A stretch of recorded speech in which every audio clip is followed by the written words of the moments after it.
Hello and welcome to Vtuber Talk. I'm your host Jay and thank you so much for joining us this evening. For those of you who haven't been here before, Vtuber Talk is designed after classic late night talk shows. Everything here is live, casual, and the goal is to simply have fun conversations that will entertain people who are already familiar with the guest while still being accessible for new fans. Please welcome my guest for this evening, Mrs. Fortunate. Hello, hi. Hello. How are you doing today, Mrs. Fortunate? I'm doing great. Thanks for asking. How are you? I am very excited. We're going to have a really great show this evening, and I can tell that there's quite a few people in chat who are already familiar with you, but for anyone who might not be, if you could introduce yourself. Hi, yes, I'm Mrs. Fortunate or Miss Fortunate. I am a necromancer VTuber and a full-time content creator on Twitch. Yes, indeed, and also a talk show host yourself. It's true. And this is a very interesting situation for me and also for Fortunate as well, that we realized that we had similar shows, and it's not up yet, but I hope I'm allowed to spoil this.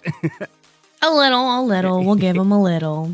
That there will be an episode with me on Tuber Talks coming out in the near future. We actually recorded that just the other day, and I have to say, I was fighting against every impulse in my body to not just turn every question around and be like, oh, and what about you? Because just host instinct of you want to bounce it back. But if it was only one of us on one of the shows, I would have done that. But I was like, well, wait, no, she's going to be on my show in like 2 days. I can't burn all the good content right now. So Right. I've been holding a lot back.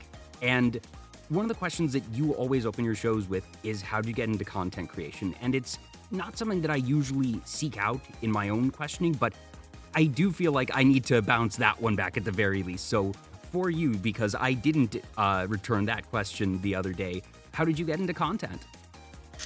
So it is kind of weird. It never was like a dream of mine. It was more so my brother's dream. But of course, when you're young and you're playing video games or whatever, you do have a light of an idea. Oh, let's start a YouTube channel. Let's do, something silly. And so me and my brother had like this really stupid scheme to do Call of Duty in real life, where he made like paper guns and a paper tomahawk, and we'd run around downstairs and throw stuff at each other, and we videoed that. And thank God that's not on YouTube anywhere anymore, but it was. And so that was like my first. Yes, thank God, because that is so embarrassing. Not only is it because I'm a VTuber and no one needs to see that version of me, but it was just really embarrassing. But during COVID, it kind of, fell into my lap, something to do, when I'm not, just to fill the void, and ended up working out for me. And I found it really fun, and I used it as an escape, and I've just been doing it ever since. And where along the line did Tuber Talks happen, or the idea of it at the very least? So it kind of just happened recently, where I was trying to expand on my talents and try to expand outside of Twitch. And obviously I'm a VTuber, and the idea was to kind of find hidden talent in the VTuber sphere and see, everyone else's experience in the VTuber community, because like there's so many of us. Someone can have a completely 180 experience as you. And I kind of wanted to see what that was like. So I just sprung up the idea, okay, Tuber Talk, and I Googled it, obviously, and I found that there was a potato company named Tube Talk, and that was like, okay, cool. So they have a potato one, I have a VTuber one, it's fine. Totally different. Yeah, I was like, it's okay, it's fine. Everyone shares names sometimes, but and then I get an email from Vtuber Talk, and I'm like, what do I do with this? But it was great. Jay was super, super nice about it all, and we thought it was funny, and we just, did a little sibling rivalry thing right there, and it was a good time. But that's how Tuber Talk came to be a thing. And how did you wind up deciding on your format? That, one thing I did find particularly amusing is that while they are both VTuber talk shows to an extent, that we kind of took the polar opposite approach of a talk show. That yours is pre-recorded, mine is live.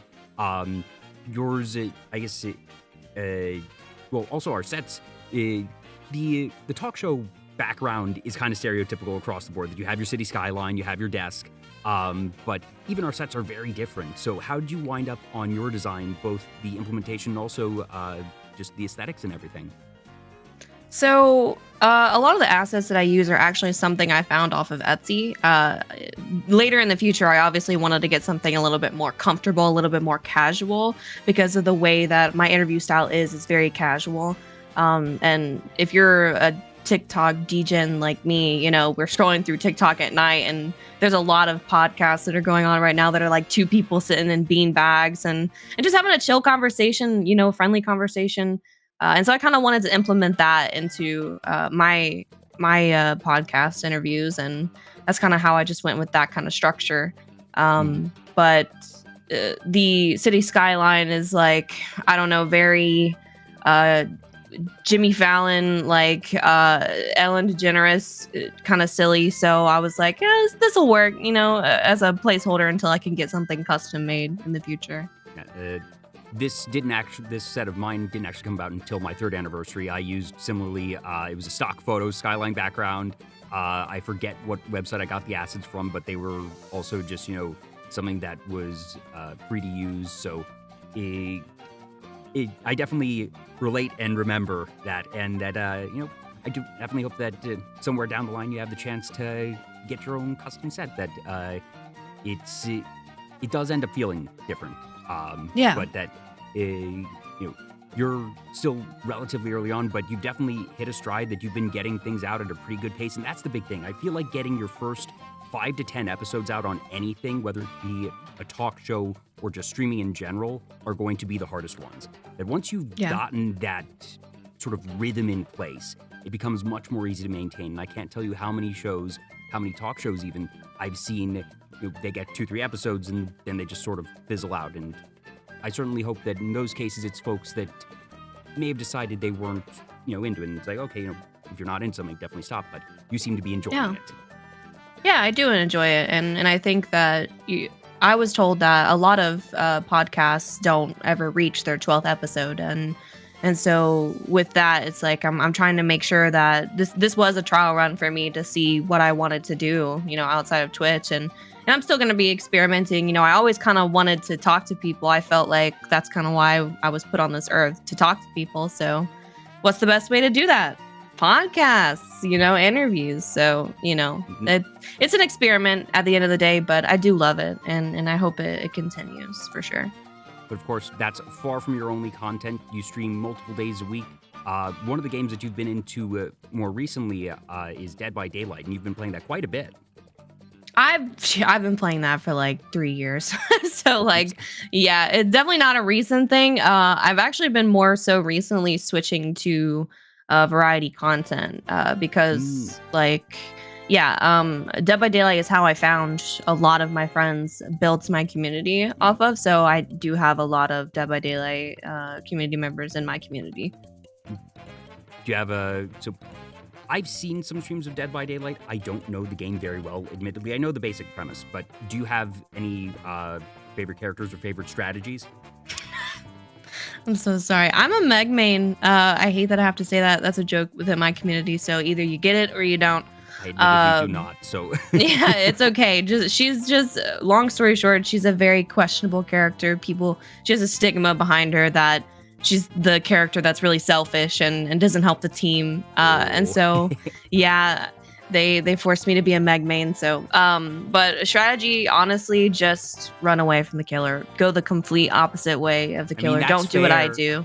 Yeah, don't do what I do and run into their arms, you know, like, but... Yeah, best strategy ever, because that's the whole idea of the game. And with you shifting over to variety more recently, what have you been dabbling in? I love playing lots of horror games. Some of the generic ones, you know, like Phasmophobia. But I've, you know, some of my community members they love horror just as much as I do. And they go and steamroll Steam. They're like, okay, she'd love this game. And they show me it. So they showed me Visage, Madison, who are 2 amazing games that have won Scariest Game of the Year, multiple awards for that. And we started playing Marvel Rivals recently, not a horror game, but still a fun game that came out that a lot of people are playing. Yeah. Overwatch. I play a lot of shooter games as well. I've always been terrible at shooters. They just weren't ones that I grew up with, and I feel like the learning curve is very steep nowadays, so I've always been too scared to try. Yeah, it is a lot. I'm not gonna lie, a lot to take in, but I love a challenge. So any game that's making me challenge my brain, I can't help but try my best to be good at it. And you mentioned horror. I have to say, I think horror might just be the most popular genre among VTubers. It's certainly one that when I have folks on the show, like so many people like horror just across the board. And sometimes it's on brand. And like I've had family-friendly, comfy, cozy streams who are like, oh yeah, I just love playing horror games. And it's like, it's so off-brand. But for whatever reason, it seems to be a really consistent area of interest for folks. And that's just not one of mine. But that's also fun for me because it means I get to get this secondhand education really on a lot of horror stuff. Does horror begin anywhere particular for you? Do you have any like movies or shows growing up that really got you into the genre? Oh yeah, me and my sister used to watch horror movies all the time. You know, my parents are like, "Don't watch that. You're gonna have nightmares." We're like, Psh, "You're a liar." Well, we can handle this. So we watched the Amityville horror movie, and that was so scary to me when I was a kid. But then I grew up watching Saw, and like I just fell in love with it. It was fun. And then we have our generic, Scream and Halloween movies. So I always loved playing that and watching all those horror movies kind of just set me up to playing scary games. And it is actually, I'm very into paranormal. It is my dream to paranormal investigate in real life. I would love to do that as like a job. So that's kind of just added on to the factor of horror variety. Because I know that a couple of VTubers have done sort of, ghost hunting, paranormal investigative stuff because you still don't need to have your face on the screen for that you just have holding the camera. So, maybe that could be something to do someday. Oh, 100%. I told my community this year, so last year I got my first piece of equipment, which was an EMF reader, which just detects electromagnetic fields if someone doesn't know what that means. And I went to a cemetery and I was using it, but it didn't get to stay long because it started pouring down raining whenever I went. Yeah, so I didn't get to like test around with it too much, but and then I ended up accumulating a Ouija board and like I don't know, I'm obsessed with it. So I'm setting up to actually try to do something this year for sure in real life. Ooh, very fun. Yeah. For the horror genre, I understand why people like it, and it makes perfect sense on paper. Just the thrill of it all, and that for some people, the anxiety and the tension can be very fun and thrilling, and that's just not how my brain works. But it's okay. It's not for everyone. But one genre I do love is mystery.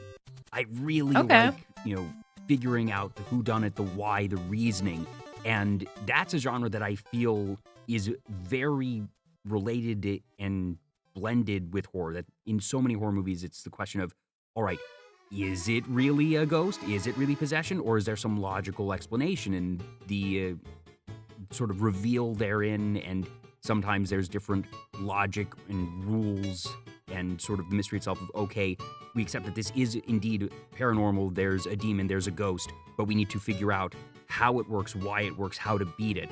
And usually if I go to see movies, I see trailers and it's like, wow, that's a freaky looking movie. Not gonna see it. But I wonder what's going on. Like, that has a good hook.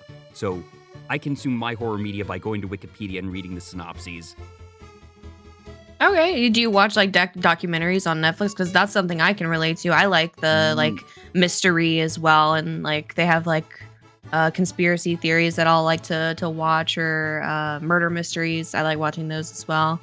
Do you watch that too? Documentaries much, but I really like mystery movies and series, like, obviously classic Sherlock Holmes, more recently, Knives Out and Glass Onion, two of my favorites. Oh, okay. Really Knives Out's those. Awesome. Yeah. I love that movie. Oh my gosh, just what a fun group. The cast, you could tell, were all having so much fun on that. It was great. It was interesting. That's the first movie of its kind, I think, that I've watched. And then what was that card, like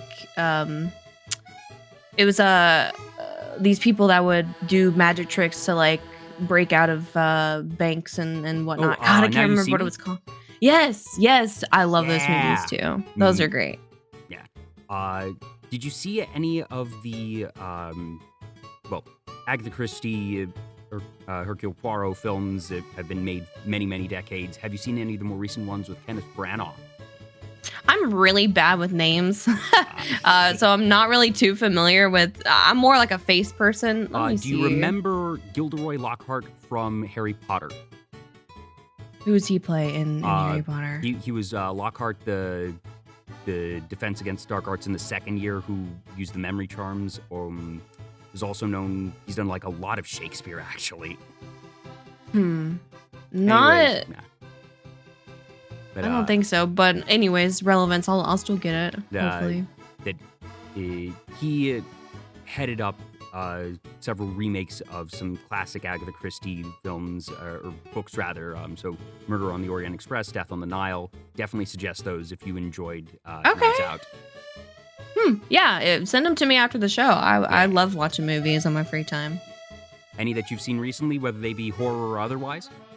Yeah, I just went to go watch Sonic 3 a couple days ago. Ooh. That was...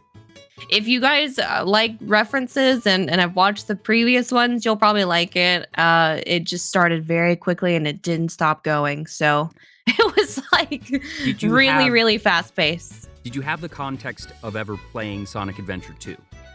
So I don't know which one I played. I just remember playing one. I had like a Nintendo 64. And like it had all the Nintendo games on it. And so like I just remember the sound effects being really prominent to me. So I don't remember everything about that game, but I did play it a little bit when I was a kid. That's one of my actually just favorite games of all time. I've not played many Sonic games, but I played that one to death as a kid, and it has a lot of very positive memories for me. But I also wonder if because it's so very much tied to that game that folks who might not have those experiences and memories, how it hits. So just in general, did you enjoy it? I thought it was funny. Like definitely it had some really like family friendly humor. And there was some references made that I definitely got. And I think that for someone that has played it like you would definitely love the game. I mean, it got 84 or 85% Rotten Tomatoes, which is still pretty good, I was there opening night. I was looking forward to this so one. You did watch it. Yeah. Okay, good. Okay, yeah. So it was had funny humor, Still very much for the kids. That it's not high art by any means, but I feel like that's a movie that knows what it wants to be and is being it. Yeah, they did a great job with like it. I like to laugh, and if you can make me laugh, then I'll enjoy my time there. So, and I like popcorn. So either way, it was an excuse to eat popcorn.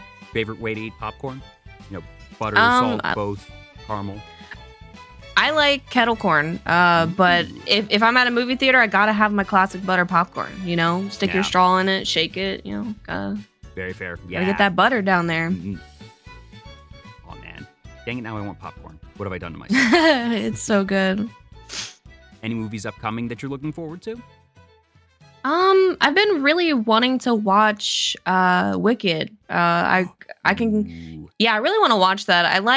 I've only seen a couple musicals. I used to be really obsessed with Phantom of the Opera. I don't know if you know what that is, but beautiful. Love it. I was very much a theater nerd when I was younger. Okay. And I have seen the movie Wicked. I've seen the stage musical Wicked.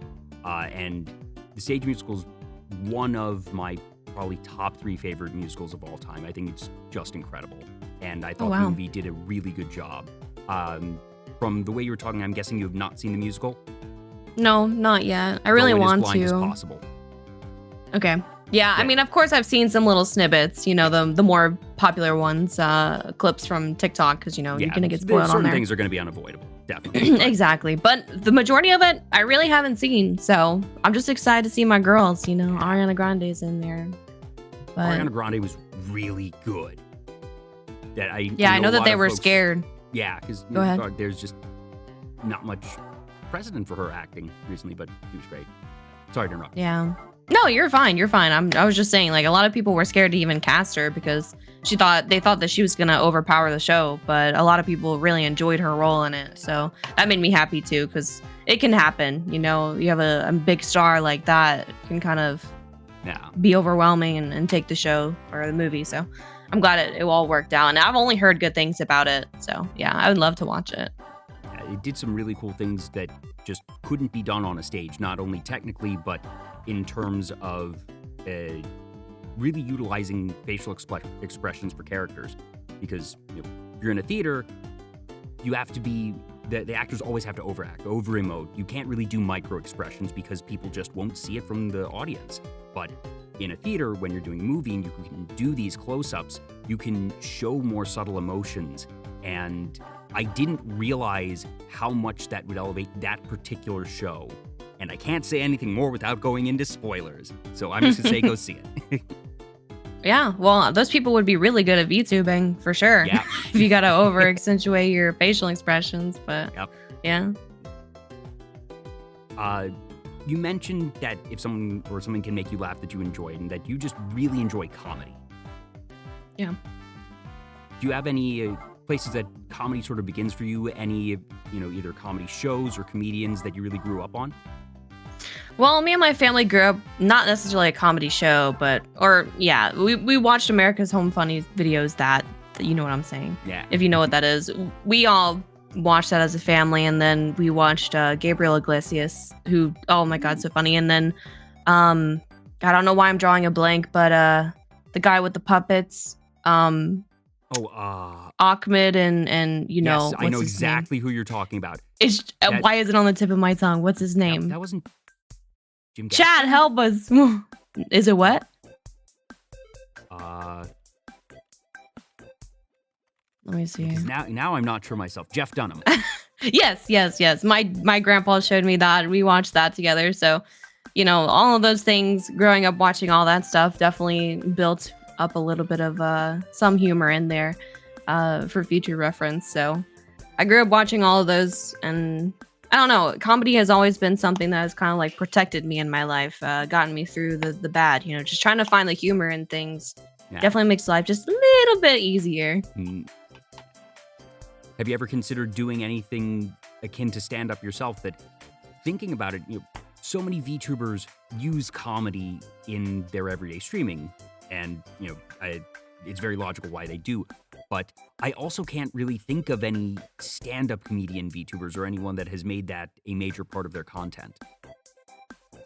Yeah, I don't know if I would ever do something like that, just because I think the closest I'd ever get is genuinely a just chatting stream. But in the scheme of doing something like a stand-up comedy night, it would probably be something like an event or something I would hold. That'd be the closest I'd get. I would never take it up myself, just because I feel like I would have to have a very, very expressive, movable VTuber in order to kind of hold that responsibility. Because whenever you watch stand-up comedy, they're moving around the room and talking to the group of people that are watching, their audience, and like bringing them in, and that would just be kind of difficult to kind of incorporate into VTubing. But I'm sure someone out there that would really love to do that but doesn't want to show their identity, that would be a great way. VTubing would definitely be a great way to do that. So I'm sure later on in the future someone's bound to do that. That's a really interesting observation that I hadn't actually thought of just the limited range of motion, particularly on 2D models. That now I'm very much thinking, okay, yeah, if someone's going to do that, I feel like it's probably going to be somebody who's using a 3D model. Because you're right, that even the gestures and the emotion that you're able to use with your body is going to be part of the routine. That certainly the speech of it all, that there's plenty of good comedy routines that you can listen to just the audio and they're hilarious.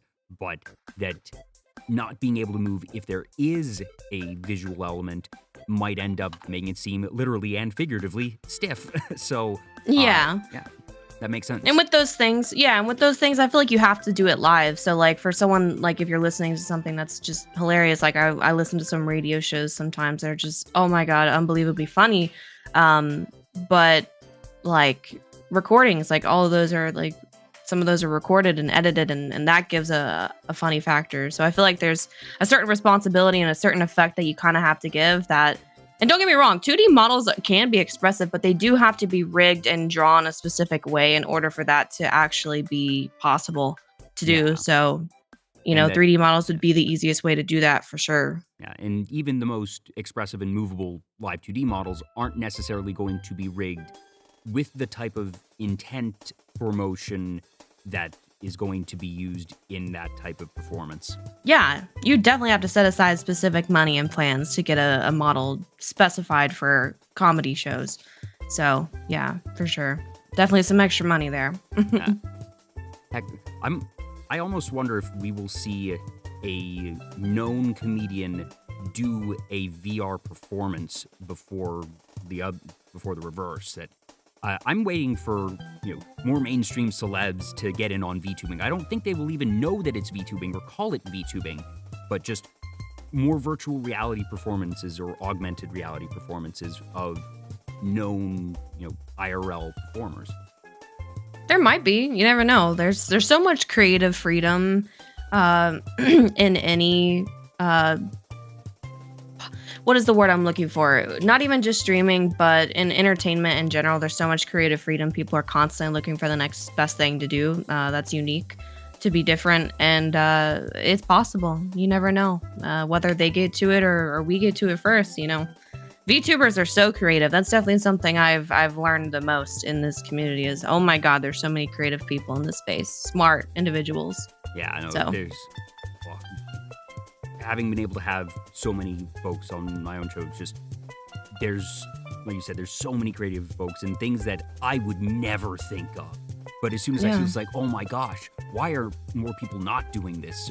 And it's so cool. There's so much going on. 100%. It's definitely motivational too. I've met a lot of friends who, God, they're just so smart and they help me get into tap into my creativity as well. And it's just like a shared thing. So that's like the best thing about the VTubing space is just the creative freedom. Are there any concepts or types of streams or performances that you're interested in doing that you haven't gotten to do yet? Not necessarily for streams. I've been really looking forward to doing song covers. I've been trying to practice for that because, I don't know about y'all, I sing in the shower. So, to do something more with that is something I would love to do. So I've been kind of, dabbling on the side for that. But if I had to do something more stream related, I know we kind of touched up a little bit about it before, how, you do more of a live feature thing and I do more of recording. For my podcasts, I would like to do something more live, more game show, talk show oriented, kind of the way that Jimmy Fallon does his stuff. I would love to do that in the future if this was to, kind of grow further into something else. So maybe that.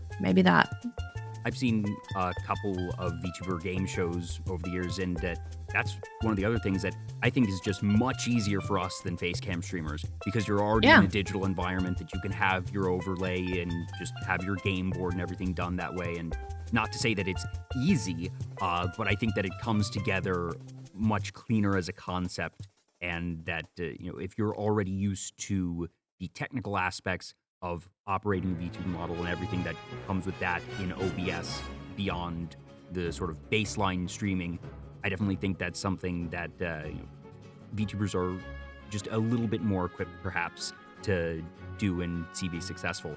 Do you have any favorite game shows, even if it's not one that you would want to use for your own, do you have any favorites that you just like watching?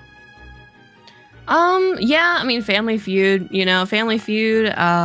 Price is Right. Those are ones that me and my grandma were like, oh, I could win that. I could go on that and win that.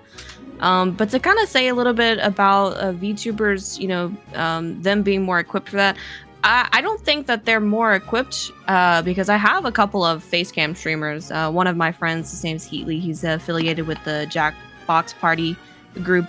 He used to do a lot with them. He used to be a Jackbox streamer, and he creates game shows for tons of people to go on, not just VTubers, but and he, executed that perfectly. But I do think that VTubers have a little bit more consistency because everything is virtual.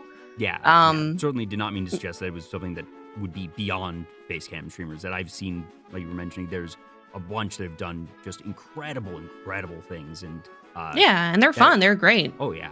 And just streaming in general is so cool, in that the number of skills that people have nowadays that are considered baseline would be like top of industry, or at the very least, well upper half of industry, mind-boggling in terms of show production, show running 20, 25 years ago even as much as 15 really.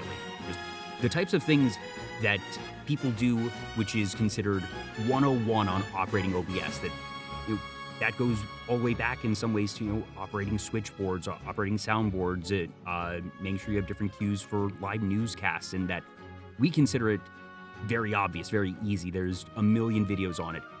Back in the day, that's really specialized skills.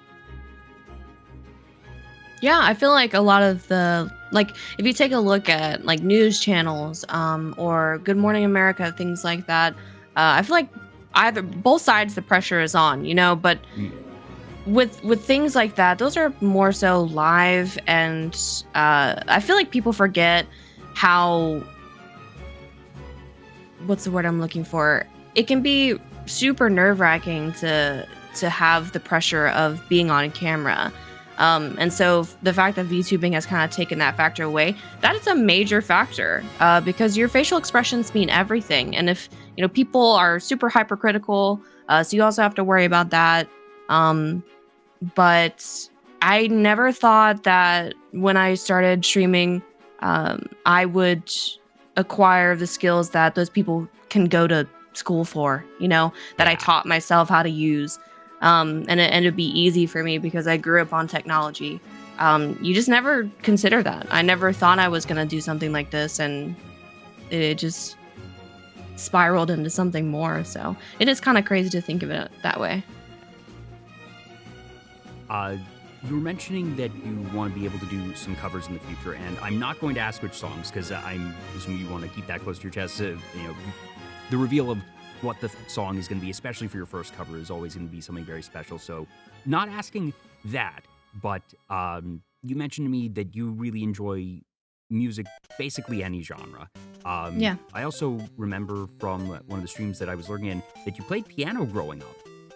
Yeah, I did. I was really obsessed with, I'm not sure if you guys know who Christina Grimmie is, but she was a young singer who went on The Voice, and she became a really big staple. And one day she decided to do a free concert, and little did we know that was going to be the last day of her life on Earth. So yeah, it was a really major thing, but she loved piano and I loved watching her play it. And so I became obsessed with it, and I got my hands on one, and God, every time I went to like a music store, they have their pianos plugged in, had to touch it, I had to touch it. So I got one for my birthday one year, and I just fell in love with the sound. So I still have one. It's just, again, when you're a streamer, when you're a content creator, you don't have all the freedom to do what you want. So it's in the closet right now, but it's just a little electric piano that I like to play on. But Did you take I do lessons at school, private lessons, or just self-taught? No, self-taught. I can sometimes, depending on the song, I can listen to it and play the notes on there. But that's very, very specific. And my favorite song to play on there is called "It's Hard to Say Goodbye" by Michael Ortega. It's actually a really super sad song, but it's so beautiful. So if anyone, likes classical music, that's a good one to listen to. Definitely really big feels there. But yeah, I do love playing piano. Do you think you could see yourself playing piano for one of your own songs? Not necessarily, recording at the same time, but, sing and then later on potentially put down the piano track? Or do you think that you'll end up outsourcing that? I don't know. The closest I've ever come is I did do a talent show with my friend, and we wrote a song together, and I wrote the music for it. So, and we did perform that live for our school, but that's the closest I've ever gotten. So I don't know. I don't know if I would do that on stream or not. It could be a possibility, though. Now I'm having school talent show flashbacks. I'm so sorry if I unlocked a memory for you. So I didn't participate in my school's talent shows. I was the MC. Oh, okay. I've been doing this host thing for a while. Hey, little did you know that was going to prepare you for this very moment. So very much did. Very much did. Had you ever done any hosting, emceeing, anything of the sort prior to doing VTubing? Uh, no. No, not really. I was just a small town girl. Really just kept to herself, you know. I was more so really heavily into art. When I was growing up, I kind of distracted myself with that. I drew a lot. But I've kind of lost my touch because like gaming came into my life, and God, I spent hours on that. That's where all of my time went when I was growing up. But yeah, I never really did emceeing or hosting things like that. But like I told you before in my podcast, I told you my grandpa is very, very open. Like very open, talking to people at Walmart, telling the cashier my whole life story. So that was pretty much and being introduced to random people who I've never met in my life, you know, like when you're like long distance aunt and uncle and they're like, oh my God, I remember you when you were this big, you know, like those moments, those are probably the most like controlled environment for me to like be open and talk to random people. So that's pretty much the only experience that I've got with that. So yeah, definitely not MC. Do your folks know about you doing VTubing? Yeah, they know, but they don't. It took them a really long time to understand exactly what it was. So in short terms, when I tried to describe what I do to any of the older generation, I just say, yeah, I play games for money. Because essentially that's what I do. You know, I play games, I entertain people, and they help me pay my bills and whatnot when they think that I'm doing a good job, or they want to be nice to me, because they're usually very mean. But I'm joking, I'm just kidding. But yeah, no, they again, my grandpa's very open, so I have to tell him not to come to my streams because he likes to tell people everything, and obviously I have. You can't have him typing in chat. Yes. So good to see you. Real name here. Yes. Well, some people know my name, but he'll be like, oh, you know, he'll say my brother's name, my sister's name, talk about, you know, kids. And I'm like, look, we can't do this. You know, I have an identity to keep underneath wraps. So I tell him he absolutely cannot be here. But my community, you know, the closest they get is when it's my family member's birthday, I call them, you know, Grandma Fortune or Grandpa Fortune, wish them a happy birthday. And I'll send a screenshot of my community wishing them happy birthdays, you know. Aww. So they know what I do. They just, you know, they don't get it, you know. Do you think the bigger mental hurdle is the concept of streaming or the concept of using a model while streaming?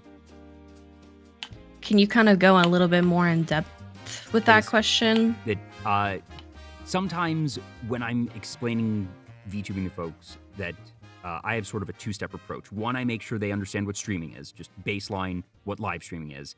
And then from there, I introduce the concept of using a model. And it's, you know, do you know what streaming is? Yes, no. If no, okay, it's live broadcast on the internet. Cool. Okay. Past that. So with explaining what I do, yeah, Streaming Factor, I would never go into depth about VTubing because it is a lot. And the easiest thing that you can say is I use a model, you know, instead of my face. And even with that, they're like, a model? Like, what do you mean? Like, and so like VTubing is really, really in depth. And it's still constantly improving and evolving. So yeah, it's a lot to go into. So they know that I have a brand. They know that I have a face. And this is the face that I use and my name. But yeah, I just say I play games for money. That's all I ever say. I couldn't even go into depth about VTubing. I think that is one of the best possible one-liners of just, you know, playing games for money. That is it a bit minimalizing? Yes, but if you're just trying to get a basic concept across to folks that aren't gonna necessarily want to understand all of the intricacies, sometimes that's what you got to do. I think it's the safest route to go. Yeah, to be honest, because like you're gonna have people. I'm a talker. I'm a yapper. So like I could spend hours talking about streaming, and what that entails. But not everyone's interested in that. So I think that's a good start, is to just say I play games for money. And if you have someone that's interested in actually figuring out what that means, then they'll ask. You know, but at least you told them. Yeah, but for the concept of explaining a model that I've found, at least in my own experience, that the term model is something that folks don't really understand. So my solution to that is I bypass it entirely. I mentioned the first question is, do you know what streaming is? And establish that base of knowledge first. And if you can get to that, second question is, do you know what motion capture is? Like, you know, in the movies, you know, Benedict Cumberbatch played Smaug and, you know, you saw him in that bodysuit and motion tracking. It's just that. I don't go into specifics of, you know, what is a model and rigging of just, it's motion capture and I'm able to do it with my phone. Yeah, that works. Maybe that's what I'll start using whenever people ask me what VTubing is. Because, like, when you do this for so long, it's kind of hard not to use the technical terms for it. And then they're like, oh, what does that mean? We're so ingrained with the jargon. Yeah, exactly. So I think I'll just start using that if they ask. So I think that we are going to get to a point where VTubing, even if not in name, in concept, will reach public consciousness.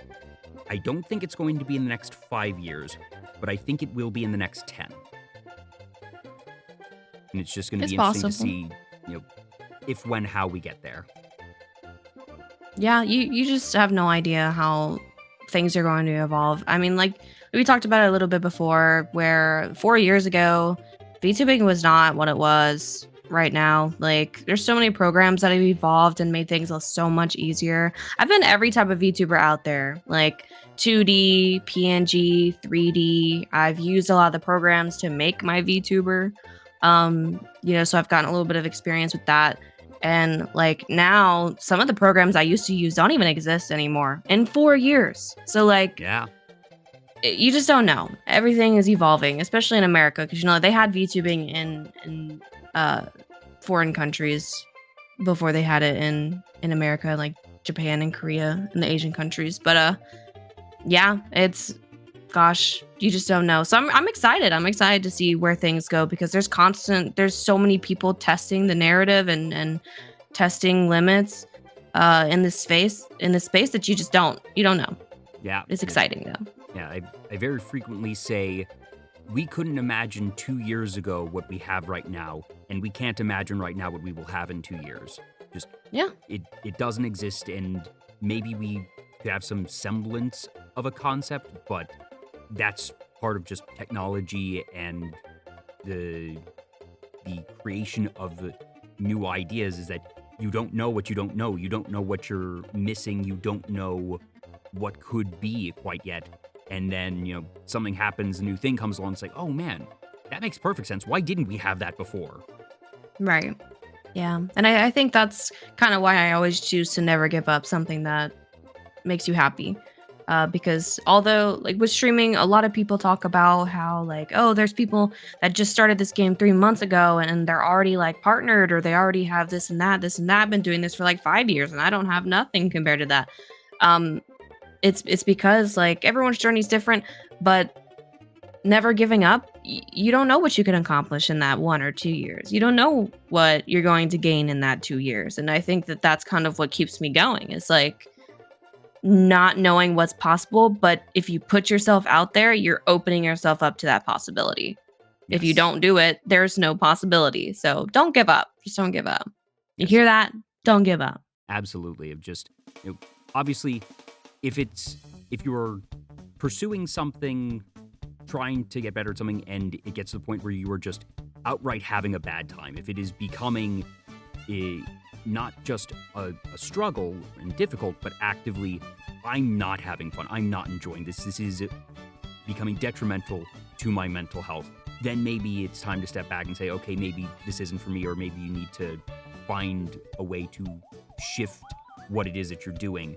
But if you're still having fun, if it's just a matter of, okay, I haven't hit that level of success yet, or I'm having fun, I'm struggling, and there's some things that I need to get better at, but I'm not having fun, keep going. Yeah.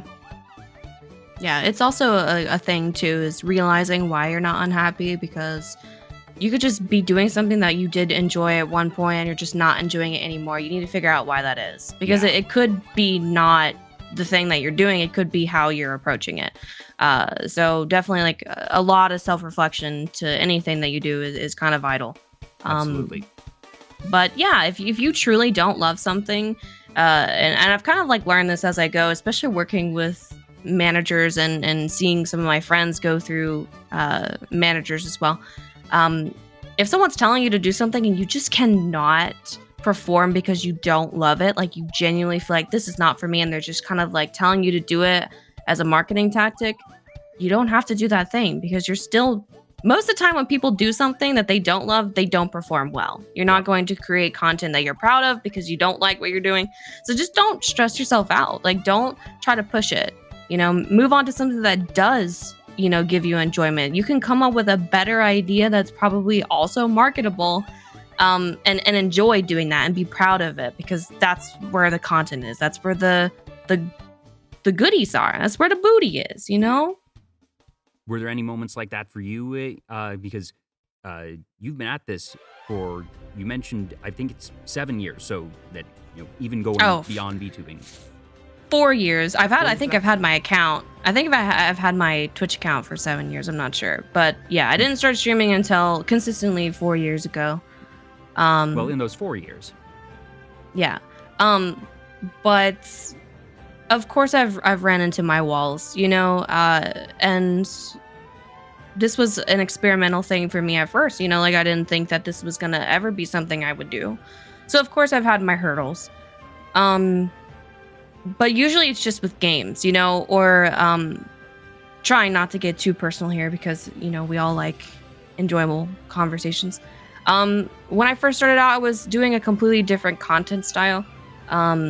There are different types of YouTubers out there, not with species per se, but the way that people go about holding their channel. There's comedy, there's say-so streamers, lewd tubers, things like that. And I was told by my mentor that I should, act a specific way in order to get viewership, which isn't true. So if someone ever tells you that, please don't listen to that because that's not true. Yeah. And so for the first year or two of me streaming, I was doing that, and I lost love for streaming and I almost quit because I thought that maybe this isn't for me, but then I had some self-reflection and I realized maybe it's because this is not the person I am. I just need to be who I am, and people are going to enjoy that, and I'm going to enjoy that and create good content in doing so. So that was a moment for me where I realized, okay, I'm falling out of love with this, and I need to figure out why. So yeah, I've definitely had my hurdles. That was a big one. When you went to figure out why, what was the why? I'm just not that type of person. There is nothing wrong. Sorry. Well, I'm sorry, go ahead. I mean, when you went to figure out what the why was for what you wanted to do, did you find the why that led to things that you do like? Not of realizing what you didn't like, but okay. Yeah. Yeah, so why I figured out what I wanted to be and how I wanted to go about streaming. The why was I just wanted to be a silly, goofy gal, I just wanted to be a goofy girl on stream that people can relate to. A real person, and what I mean by that is someone who's because you hear about toxic positivity, I'm the type of person that I give you the same amount of energy that you give me. I will respect you until you disrespect me, and before it was just, I don't know, a fraction of who I was.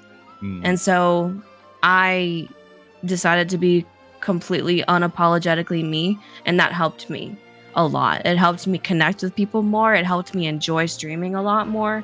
It helped me be creative, because whenever your mind is so filled with what isn't, or what, just negativity, whatever, you don't have time to be creative. So after all that was gone and I jumped through that hurdle, I felt like I was making better content, and eventually I excelled more because of it. So you never realize just how much mental bandwidth you have to actively expend to be something that isn't natural to you until you stop doing that and then act naturally, and you're like, well, I'm not spending mental bandwidth because it's natural. And then all that mental bandwidth can go to all the creativity and everything else.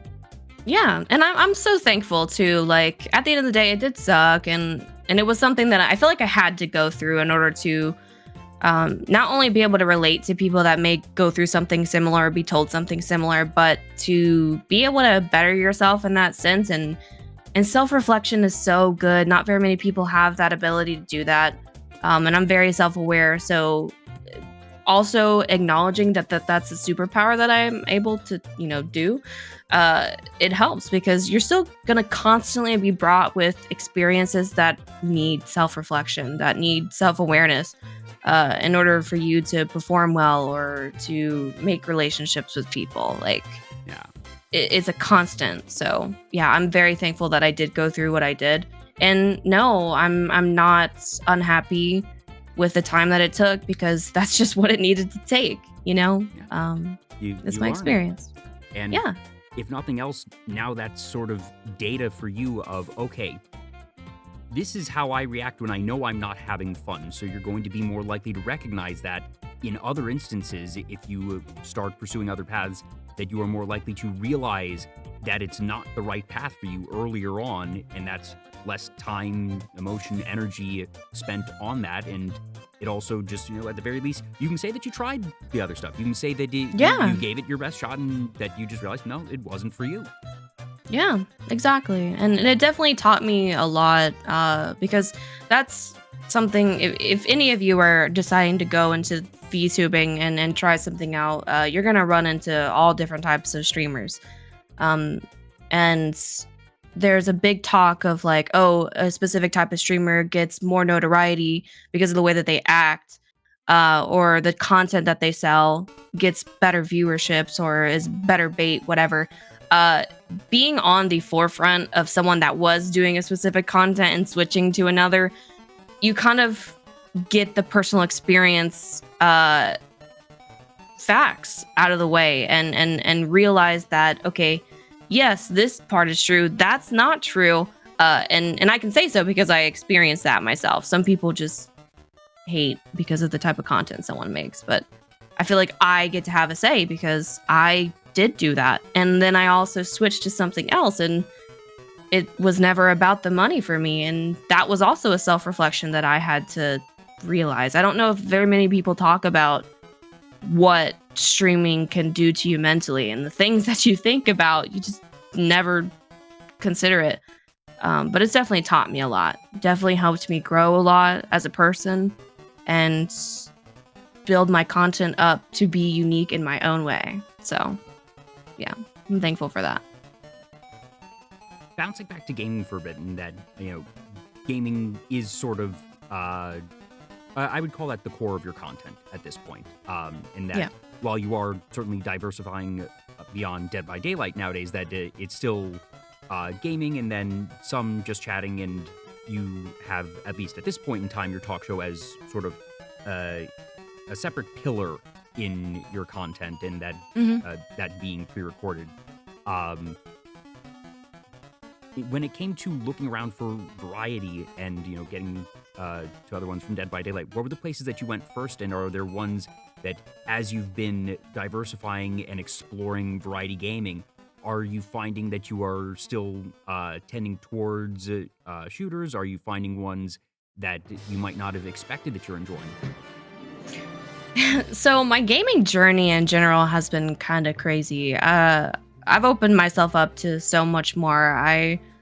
Before all of this, Jay asked me, like, oh, what games did you play? I'm like, dude, I've had like every console almost, played almost everything I can get my hands on. And I played WoW with my grandpa because my grandpa loves WoW. That's so cool. And EverQuest. He loves it, dude. He plays it constantly. And his wife plays it. They play it together. That's adorable. So it's super awesome. So he, showed me that, and that spiraled me into so much more. That started me with PC gaming was WoW. Yeah, and then I opened myself up to League of Legends and like so much more. But I kind of just Steam, Steam has got so much available. And I used to play the Saw games on Xbox when I first got an Xbox. There's like a Saw game that you could play, but it was just a demo because I didn't have the full game. So I played the demo like 3 or 4 times. Oh gosh, I don't have the core memory of playing the Saw demo specifically, but I feel like most kids that grew up, you know, prior to, you know, past 10 years or so, that getting demo games with, you know, a console or with other ones was very much more a thing than it is now. Because nowadays you can just download whatever demos or trials on Steam, but that getting packed in demos, and that as a kid you would just play those demos into the ground because hey, I got a free game, might as well play it. And that since they were short, you would just keep playing it over and over again. Yeah, and I mean they had so much in it too. Like low key, the demos weren't like a minute or two, you know. No, like these were usually, you know, 30-minute demos. You were probably getting first set of levels, first dungeon, what have you, in most of these. Yeah. I don't know, receiving games back in the day was just so much cooler. Like I don't mind digital stuff, but dude, you used to get posters in the games that you would buy. They would send posters in the back. Now we don't get that. Like we don't get none of that. Just the, you know, the box and all right, what's the art like in the manual? Some manuals were I feel like the quality of manuals went down over time because manuals would, you know, earlier on they would have art, they would sometimes have story, and you know, here's the plot or the lore of the game. Yeah. And then as it went on, it was all right, here's the basic controls to everything. And then later on, it got to be like a 1-page thing.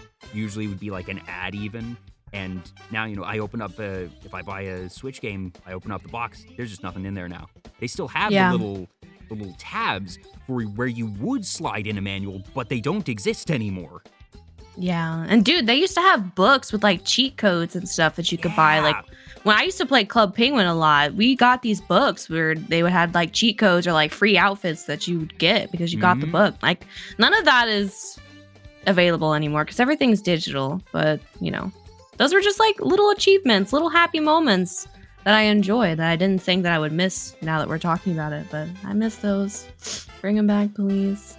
You mentioned Club Penguin. I feel like browser, I don't know if it'd be best described as browser MMOs, but just browser-based, I don't know, big, you know, massive games feels like its own miniature era that we don't have quite as much of anymore. That I played Neopets for a while back in the day. Never played Club Penguin, but you know, were there any others, or was Club Penguin? Oh, I played so many. Like, I played Shining Stars, which, if you guys don't know what that is, you would buy like an actual animal, and on their foot, you would like scan their foot or something on an app, and you would get that animal in the game. Amiibo before Amiibo.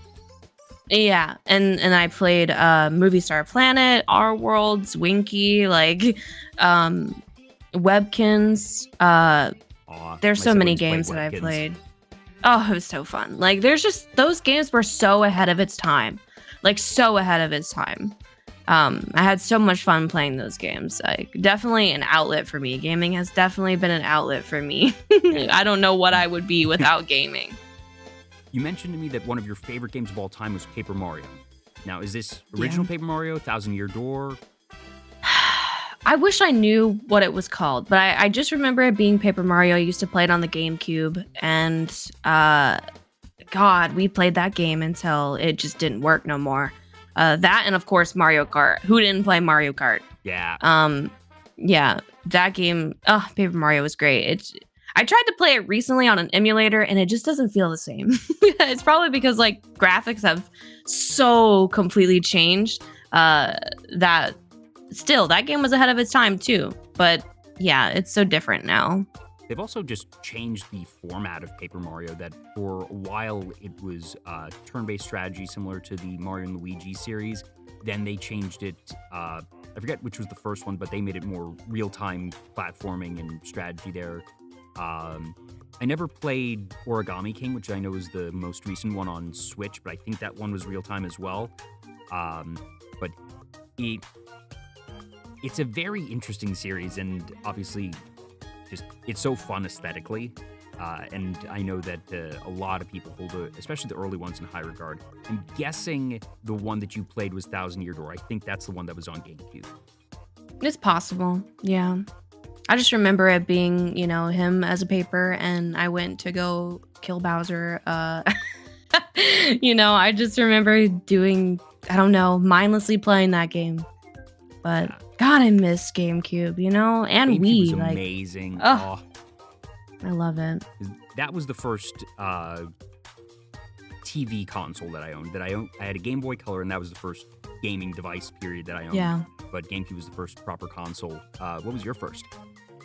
Game Boy. I definitely had. That was my first electronic, I think, and then I got like a PSP as well, and that was my first introduction to Final Fantasy games or Soul Calibur. I played that. Yeah, my first fighting game was Soul Calibur. Actually, it might have been mine too. Yeah, it's kind of crazy that I even remember playing that, but hey, that was my first introduction to like anime too, But I played Narnia on my Game Boy. That was such a fun game. Like, oh my God, ahead of its time. It's always cool when you hear a movie adaptation game followed by "it was really good," because I feel like those were the exceptions back in the day. That there was a lot of movie adaptation shovelware. So when you found one that was actually just really solidly made and that it had good mechanics, that was always really fun.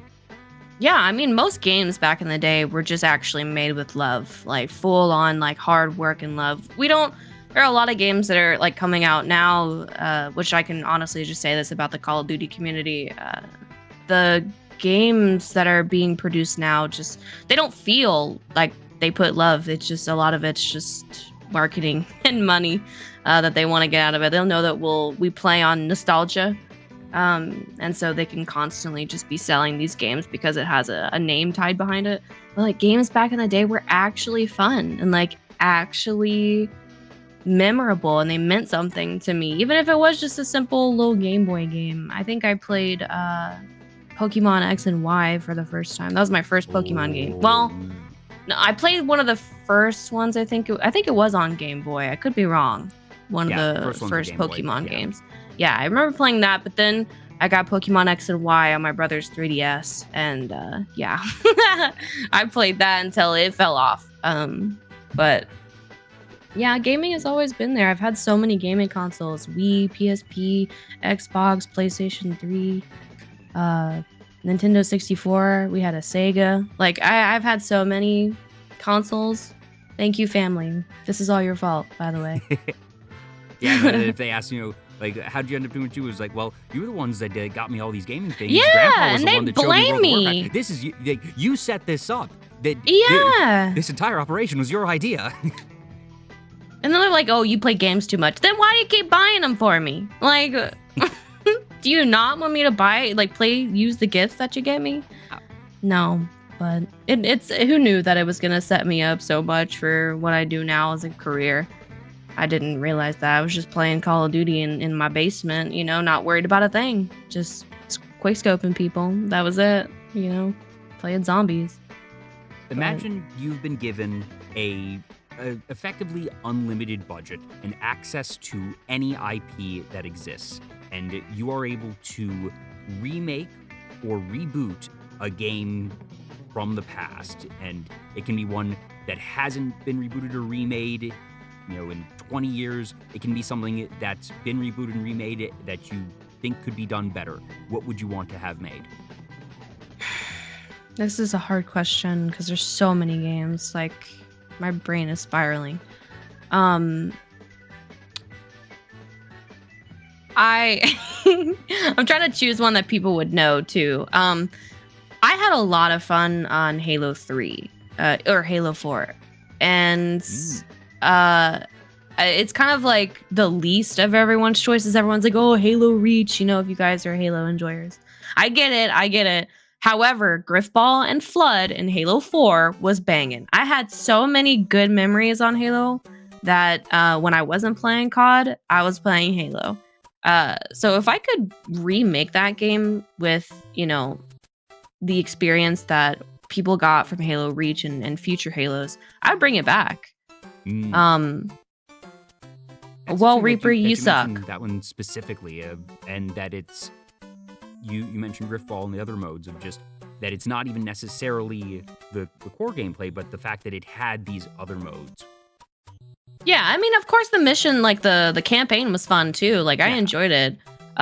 Just I had so much fun with multiplayer, the multiplayer aspect of that. I met a lot of cool people, and I think that this is why, like, the whole fight between Xbox and PlayStation. I grew up on Xbox, so of course I'm gonna say Xbox. Yeah. But you know, love y'all's controllers and all, but you know, Xbox is where it's at for me because I met so many amazing people on there, and I had so much fun playing those games. So yeah, I think Halo. I would love to remake Halo 4 with the same amount of love that games had back then, with an unlimited budget. Like, just imagine what we could create. Yeah, but one of the games that I would love to see remade, funny enough, is similar in the sense that it is. I want it remade because of the secondary game mode, not the normal one. Did you ever play Kirby Air Ride? I did play Kirby. I don't know which one it was, but I love Kirby. Like, so cute. Kirby Air Ride was a Kirby racing game on the GameCube. Okay. It was not a normal Kirby game by any means. And the normal racing was fine. It's not going to be beating out Mario Kart or anything anytime soon. But the multiplayer mode, called City Trial, was unlike anything else I've ever seen and still have seen to this day, where essentially they have this giant open city area, and you start off with a very bad cart, and that you have 5-7 minute time limit to go through and find either a better ship. You can find power-ups. There are events that will happen in the city, like giant enemies will start spawning, or meteors will fall from the sky, or suddenly there's going to be half the items that are fake. And you need to make sure that you're paying attention of what you're going towards, because if you hit a fake one, you get a debuff instead of a power-up. And then after that 5 to 7 minutes, you do a stadium event, and that it can be either a random one where it's a one-lap race or a battle royale. And so you have to either strategize, optimize, or potentially tailor your build toward what you think the stadium event might be. And it was just so easy to do one more round. And I would pay full price for internet-enabled City Trial on Switch. I don't even need the rest of that game. But that's one of my top ones for things to remake. I'm sad I didn't get to experience that. It sounds interesting. It was really fun. But the original Kirby games were super fun, so I can only imagine if you have high, holding it such a high regard, I can only imagine how good it actually was. Like I said, if you want the normal racing feel, Mario Kart's still the standard, no question there. But that particular multiplayer one was amazing. But you mentioned also, when you were talking about the ones you wanted, you said that you wanted something that people would know, which sort of implies that there's a more niche or lesser known game that you had potentially in mind. Was there? Not necessarily. I was just like shuffling through all the games that I played when I was growing up. There's just so many, and I'm sure that there's even more that I don't even remember. I was just more so looking for one that I had such like a massive amount of fun on. That wasn't COD, because I always bring that up. Like, Call of Duty has such a big spot, and not just in my heart, but my family's. Like, I probably wouldn't have such a good connection with my family, at least my siblings, if it wasn't for COD. We still play that to this day together. So, Halo was just an easy one that I fell in love with, that I felt was just so underrated because no one talks about it. And everyone's like, oh, Halo Reach, I'm like, okay, yeah, but like Griffball, okay? Like Halo 4, give me that. So not necessarily. If I could remake Paper Mario the way it felt when I was a kid, that would be one, probably. For Call of Duty, is there a particular favorite entry in the series, or is it just more holistic that, even if the campaign might differ a bit from game to game, that the core of Call of Duty has been, in relativity, pretty consistent over the years? Up until, I'd say, 3, because I didn't get to play too much of Call of Duty 4, Black Ops 4. I think the only campaign I actually played was Black Ops 1. And then when Black Ops 2 came out, it was all about multiplayer and zombies for me. Yeah. And I remember when zombies first came out. Oh, it was so fun. I screamed so loud, you know, but it was exciting. Like, Yeah. I loved it. Me and my sister both screaming at the screen. Oh my God, you know? But yeah, like, dude, Black Ops 1 and 2 had the best zombie multiplayers. Like, in one, it was great. Yeah. Just jam-packed. So we definitely go back to that all the time. Yeah. Like I mentioned, I'm and have always been garbage at shooters, but I could at least participate and play zombies with friends because it's so much different when you're having to mow down the hordes, or even just, all right, I might be the one helping repair while the others are restocking because I know they're going to be better shots than me anyways. And that, if you get downed in zombies, as long as not everyone is down, others can bring you back up. So it was a lot more fun for me as somebody who just wasn't as skilled, and just I have some very fond memories of either friends coming to my place or me going to theirs, and we would stay up until like 2 a.m. playing zombies. Yeah. And those rounds lasted forever, once you got to high rounds. It's so different now. Revive me, I got ray gun, like just those moments were so to live for. And I think that because the most recent one came out for Call of Duty Black Ops 6, I was really like, me and, my significant other were like, oh my God, we want to get this game so bad. Let's hope it feels, like this. And it just never does. It never does feel the same. But, the rounds are so different now. Like, back then when you got to like round 20 or something, it actually meant like a lot, like it was kind of hard to survive that long, but now you can get to round 20, round 30, no problems, in zombies. So it's just not nowhere near as hard or nowhere near as rewarding as it was back then. Yeah, the level scaling has very much changed over the years. Yeah, 100%, by a lot. Bouncing back to music for a bit, you mentioned to me that you don't necessarily have a favorite genre, but that you go on hyperfixation kicks, and that you'll find either a genre or a band or a sound that just, it gets stuck in your head, and that you just listen to that for a good long while. What's been your most recent hyperfixation? I feel like I always end up coming back to metal, like very big metalhead. You guys are figuring out my grandpa's kind of cool, okay? Like, he plays EverQuest, but he got me really heavy into like Avenged Sevenfold when I was younger, Three Doors Down, divorced dad rock, people like to call it. I listened to a lot of that, and like, I don't know, it just built me up into listening to so much more. So if people did ask me, oh, like, what's your favorite? I would say I always end up coming back to metal. So that's my hyperfixation right now. I listen to a lot of Sleep Token and Amity Affliction. So if I have any of those lovers out there, mwah, you're great. Love you for that. It's great bands. But yes, I even also love country. Okay, I'm sorry, I had to say it. I love country music. I don't know why that's everyone's like least favorite. But yeah, that's definitely when people say, oh, I like basically any genre, but there's one that I don't like.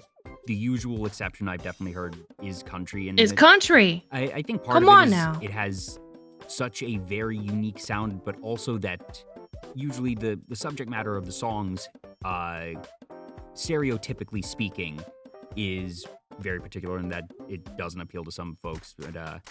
But there are definitely some country songs that I hear and it's like, no, this is really good. This is going to get stuck in my head. I don't actually listen to too much, top 40 music. I've very much always been a soundtrack person, that I love movies and I love video game soundtracks.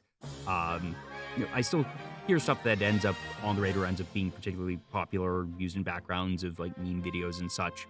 But I really couldn't tell you anything of significance of really the past 5-10 years, probably, except for like the most prominent songs. And even then, my memory's going to be sketchy at best. That's okay. There's a lot of music out there nowadays, but there's a long time where I got stuck on like Journey.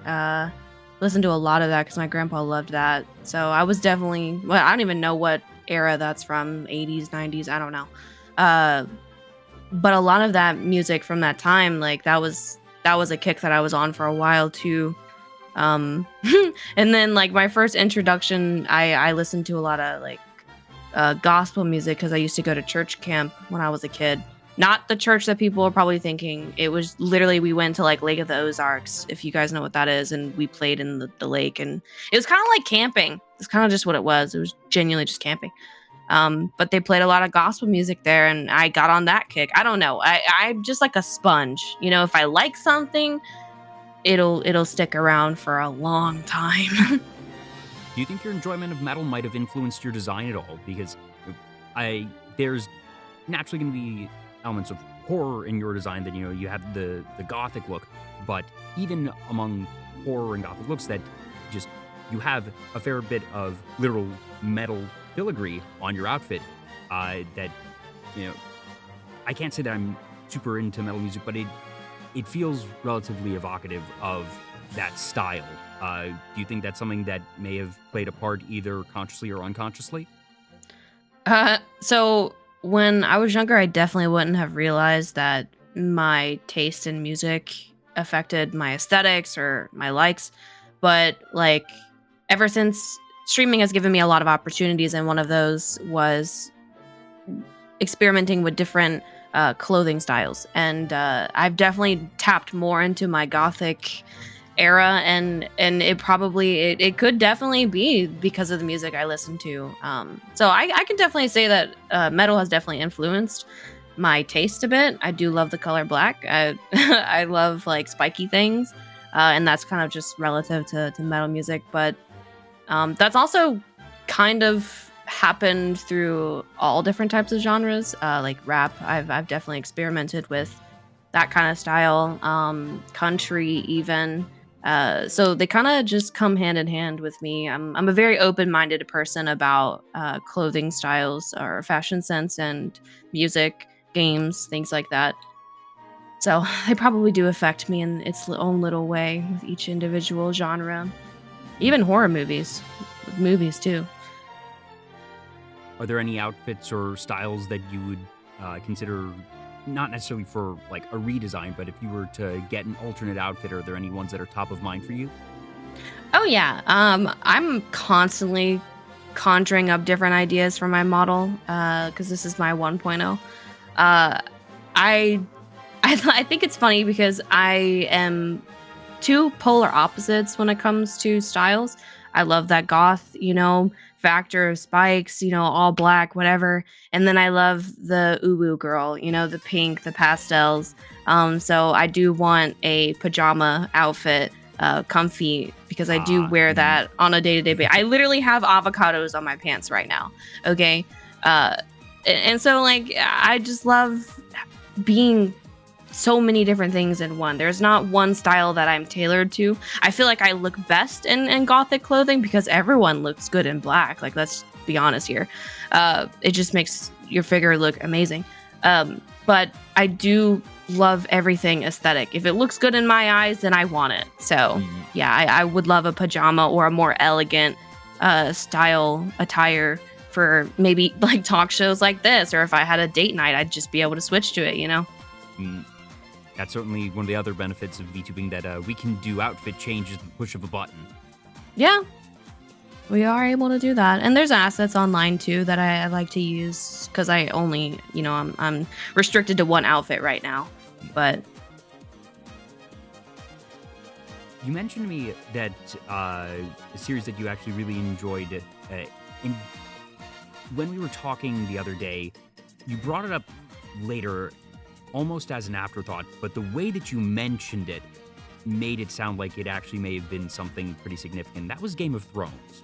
So was that a series that you really got into, or? Yeah, no, I actually got introduced to Game of Thrones by an ex of mine. And they're like, hey, I want to watch this with you, because at this time, like, new episodes, season 7 was just coming out. And they were still making episodes. They were like being produced like every Friday. And so I watched it with them, and like immediate first episode, I fell in love with it. And I've watched it so many times because there's so many people who are like, I've never seen Game of Thrones, or they're like, I've only watched the last season. I'm like, that's the worst season you could have watched. Like, why did you do this to yourself? So like, I've seen it so many times. I can quote so many things from that movie. It's insane. But yeah, I do love that. I have a lot of Funko Pops regarding Game of Thrones, and I think a lot of like Skyrim games, where you can like name your town. Any game that gives you the ability to do that, I will name it Winterfell because Game of Thrones. Yes. But yeah, so it's definitely significant in my life. I've talked to one of my best friends. We've always like talked about, if I had all the money in the world, I would have a Game of Thrones throne, a room tailored to Game of Thrones, because it's good. It's good, y'all. It's good. Yeah, I was introduced to it. I forget if it was between seasons 1 and 2 or 2 and 3, but it was earlier on, and that there was a watch party at a friend's apartment, and we just binged season 1 in a day. And basically from there, I was watching at release with most things, and that it was a really good series, and it was really fascinating to see how it went from being something that was, I would go as far as saying at least in the US, it felt like a cultural thing that so many people were watching Game of Thrones. And Yeah. It was a really big thing. And if you wanted to avoid spoilers, you basically had to see the episode immediately or go on social media blackout until you did. Yeah. Even people at my work, like some of my managers were watching it. And I connected to a couple of my managers because of Game of Thrones. They would talk about it. So I felt like obligated to also watch it, because if I didn't, they would talk about it. So it kind of gave me an edge there. I've definitely got to relate to a couple of people and build a relationship there because of it.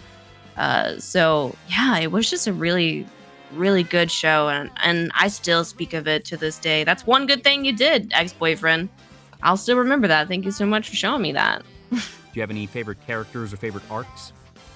Oh yeah, I of course I love Jon Snow, Daenerys and Arya. Arya is probably like the best person ever in the game. Definitely number one. I even bought one of my best friends a shirt that says "Stick it with the pointy end" because yes. you get the reference or you don't. But yeah, she's great.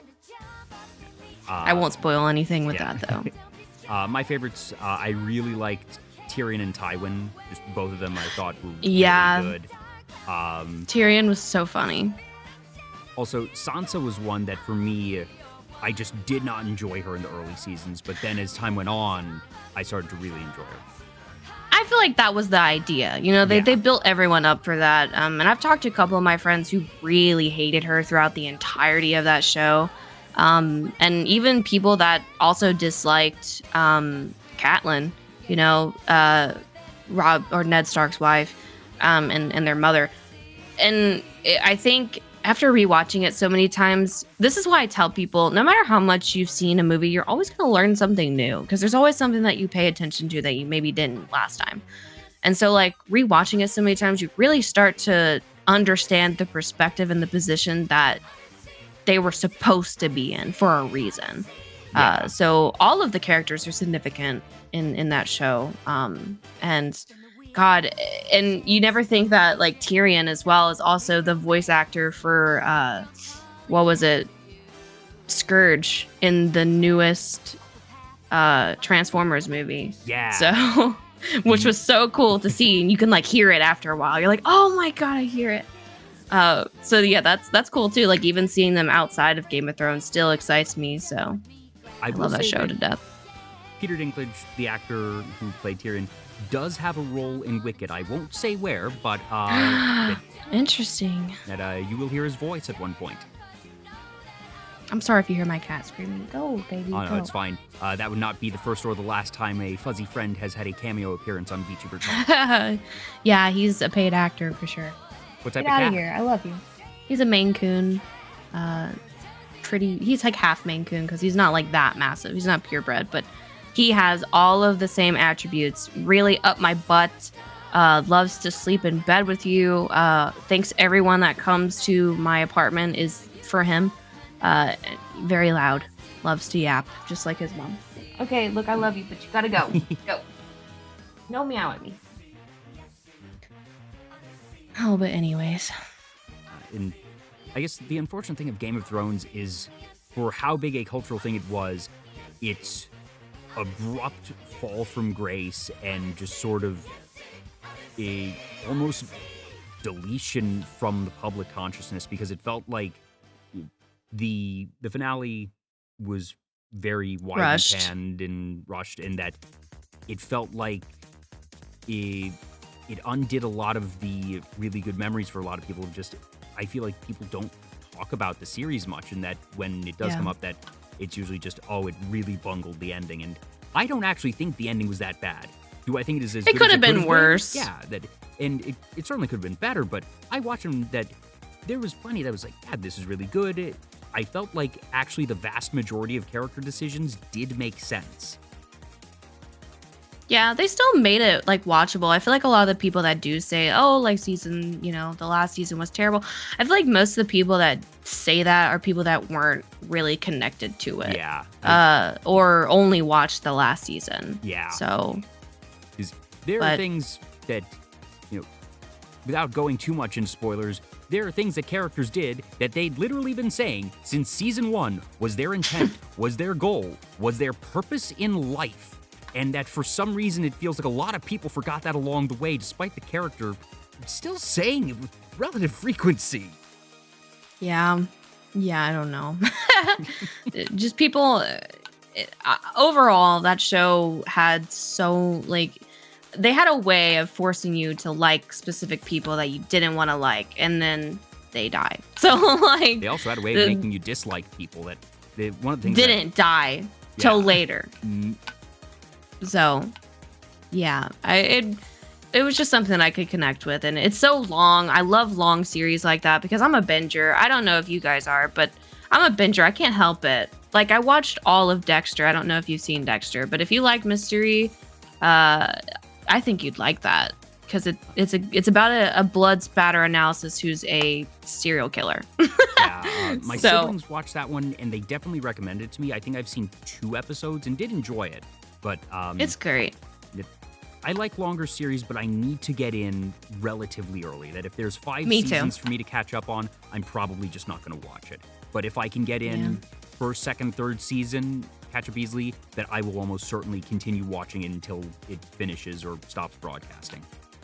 Yeah, I need to be in it early in the aspect of it has to grab me right away. I hate slow builds because I'm very impatient, whether I like to agree or not.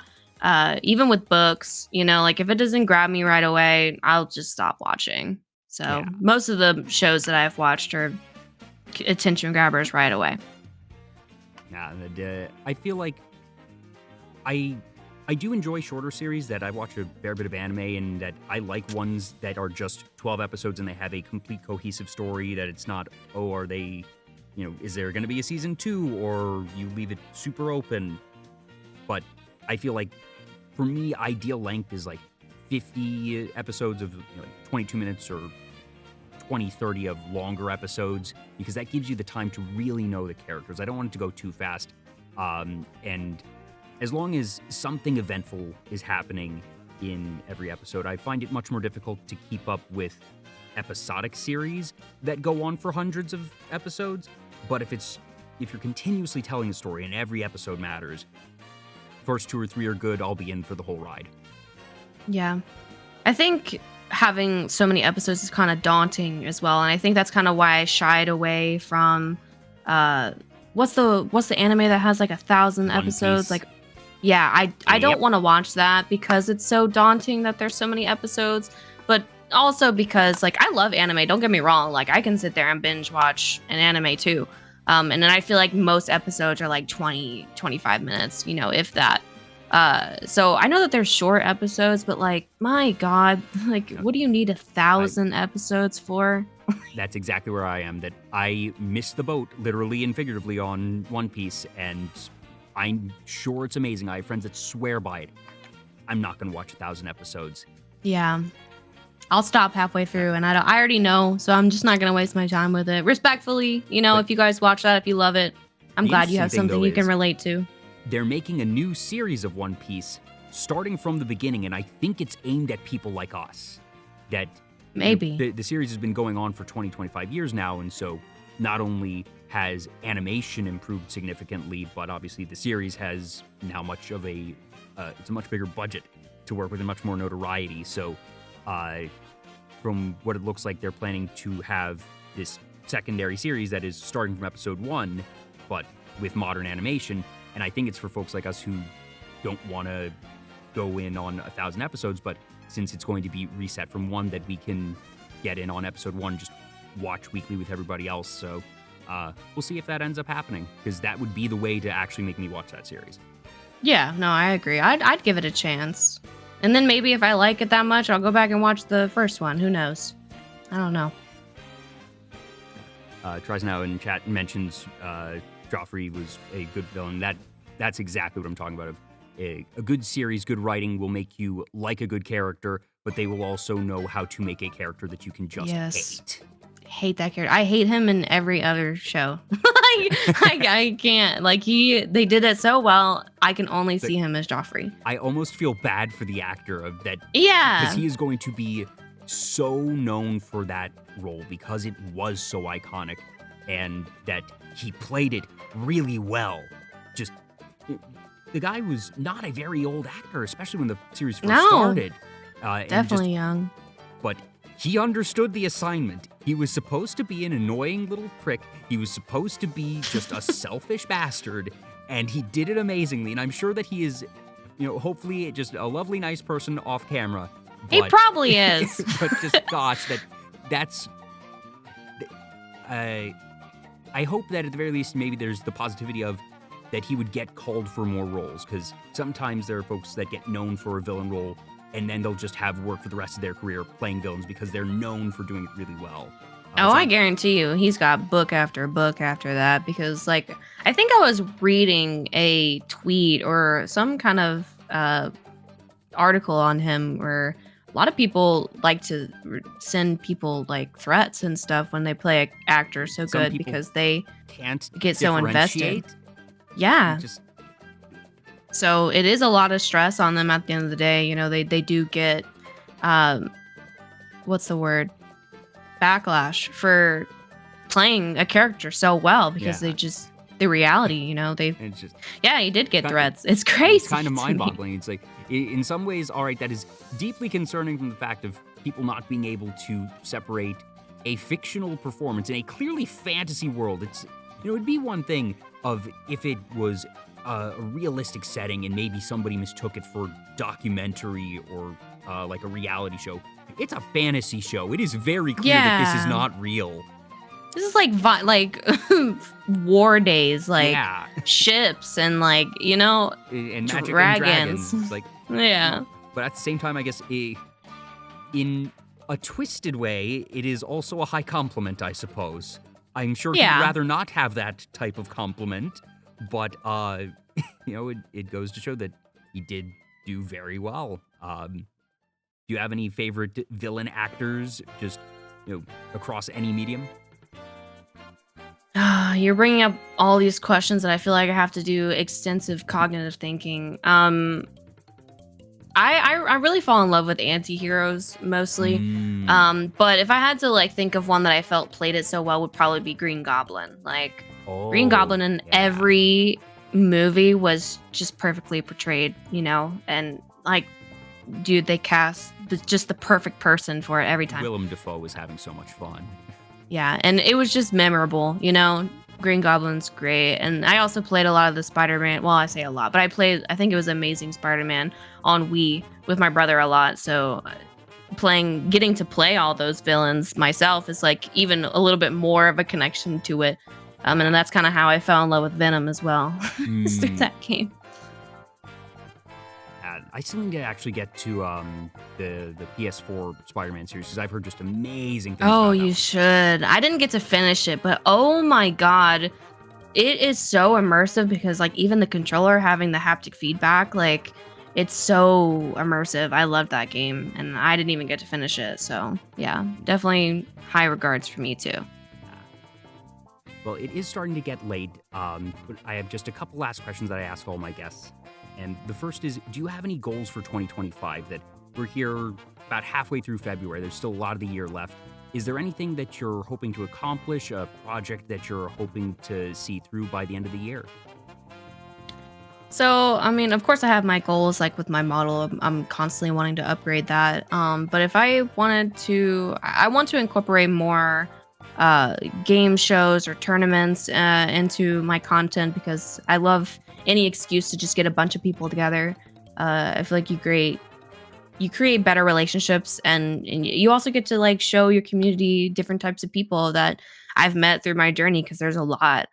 So of course that, and then obviously I'm trying to push for at least 10K on Twitch and try to double what I've created in 4 years, just to give myself a really high bar to reach.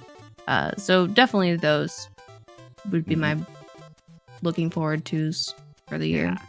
Yeah. Those sound very fun. That you had mentioned the game show concepts a little bit earlier, and that I think there's more than enough time left in the year that even if you don't have anything written down now to do that, but if you have concepts bubbling already, that I always love seeing those types of streams myself, just as a viewer, genuinely. So definitely hope you're able to get that done. Hope you're able to get your first song out, whether that be this year or others. But I think you have a very exciting year ahead of you.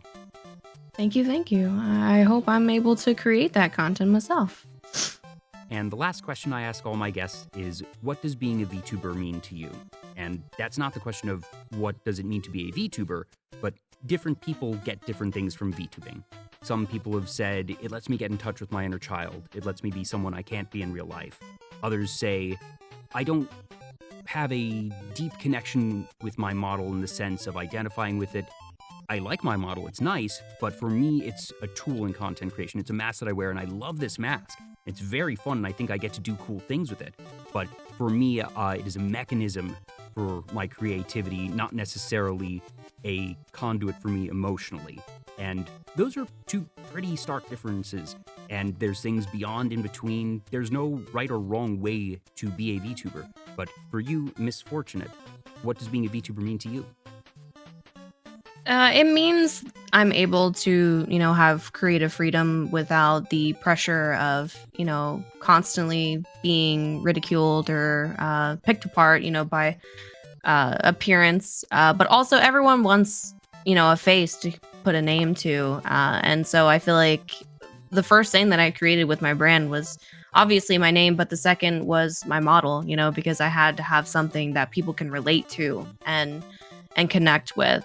So VTubing just gave me the ability to do that with obviously the protection, the safety blanket of people not finding out who I am, because like I've interviewed, plenty of VTubers myself, and one of them in particular was talking about how like she was on a fails YouTube compilation, and someone that she went to college with was like, "Hey, is this you?" And that's how they found out that she was a streamer. And I'm like, that's kind of like a horror story for me. Like, I don't want nobody from my past figuring out that, I have a couple currently that I used to I used to be in what's it called? Like a I can't remember what it's called. Anyways, I used to be like a part of a league team that I coordinated. I was like the coordinator for that, and she was on it, and she still comes to stream every now and then. But I think just having a safety blanket, because there are a lot of people out there that are capable of doing literally anything. So having a mask to wear, it's comforting. It allows me to safely be me without being judged. And even if I am judged, I'm like, well, you get to stare at a cute anime girl all day. What's wrong with that? Well, you're welcome. But yeah, it just allows me to be creative and be myself without any extra worry. I always ask that one at the end because, one, it helps sort of tie things together.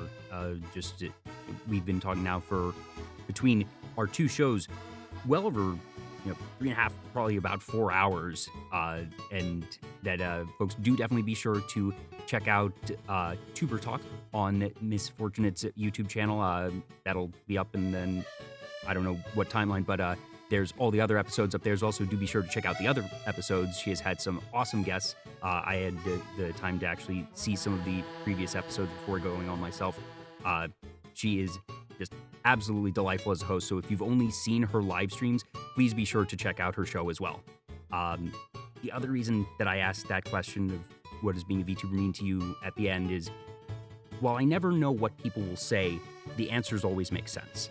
And that after speaking with someone for, be it 2-4 more hours, that you see threads of consistency in people's approach, their goals, the things that they enjoy, and that definitely for you, once again, it does make sense. And that a recurring theme here has just been you being you and you doing the things that you enjoy. And that goes as far back as the type of content you make, to your design, to just your approach for what you want to do in the future. And like I said, I think you have a lot of exciting things ahead of you. It has been such a wonderful little surprise to stumble upon your show and then be able to have these two shows ourselves.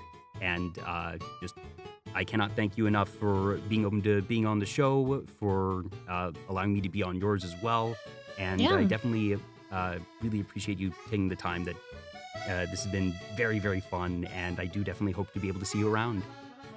Yeah, for sure. And thank you so much for reaching out with honesty and politeness, because we're both well aware I could have gone two different directions and in completely different circumstances. So it was a pleasure to meet someone in the space that has, a similar idea and is doing it in their own way. Again, like countless, unlimitless creative freedom. So it's nice that we came together and we talked about this. I had a good time. Thank you so much.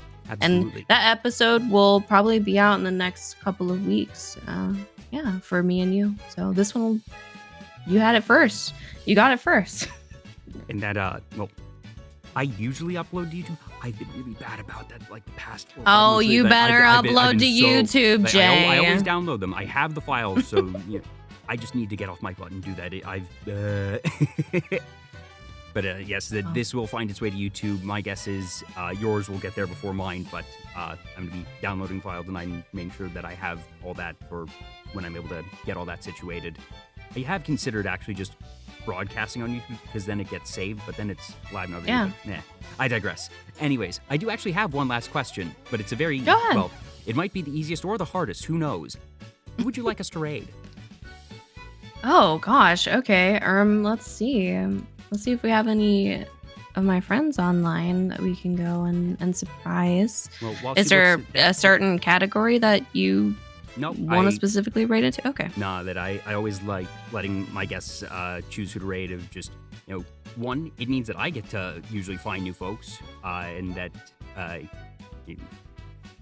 think that adds to sort of the fun of me not knowing myself genuinely. So while she looks, just a last bit of housekeeping. Thank you all so much for tuning in. Also, thank you ReaperXP24 and commonly Kiri for the follows. I know I missed those a while back. I usually save things till the end to keep the show flow going. But if you are still here, thank you so much for the follows. I really do appreciate you stopping in. Whether you've been here from the time the pre-show was going, found yourself here halfway through, whatever, really do appreciate it. And if you're interested in more shows like this, I don't have a specific broadcast schedule. I do try to schedule to the guest's availability. But if you want to stay informed, you can follow me here on Twitch or on Twitter or on Blue Sky. It's just Vtuber Talk every place. And even if you're not going to follow me, please, if for some silly reason you haven't followed Mrs. Fortunate yet, be sure to do so. Gave her a shout out a minute ago. Also, her links are down in the channel panels if you're watching live, and will be down in the video description whenever this gets to YouTube. All right, I have somebody that we can raid. I think I'll send you to Mr. A-List JPEG. Who is this right here? Yeah, he's a very respectful guy. He face cams every now and then, but he just recently got his first 2D VTuber that his friend made for him as a surprise. Wait, you mean he's not a JPEG tuber? No, he was. He was a JPEG VTuber. But he's awesome. And thank you so much again, guys. If you're from my community, please go visit Vtuber Talk. Definitely, this is my first time being interviewed, and it was a great experience. So I appreciate you for being such a good host to me, and I enjoyed the questions. I'm glad you had a good time, and you were a fantastic host as well. Oh, thank you so much. Well, is that it? Are we ready to jump ship? I think we are. So, folks, be sure to let them know that Miss Fortunate sent you. And Again, be sure to follow her if you're not already. And thank you all so much for being in chat. Miss Fortunate, thank you for being here. Can't wait to see what you all get up to next. Have a great rest of your evening, and I will see you all next time, everyone. Bye-bye. Bye.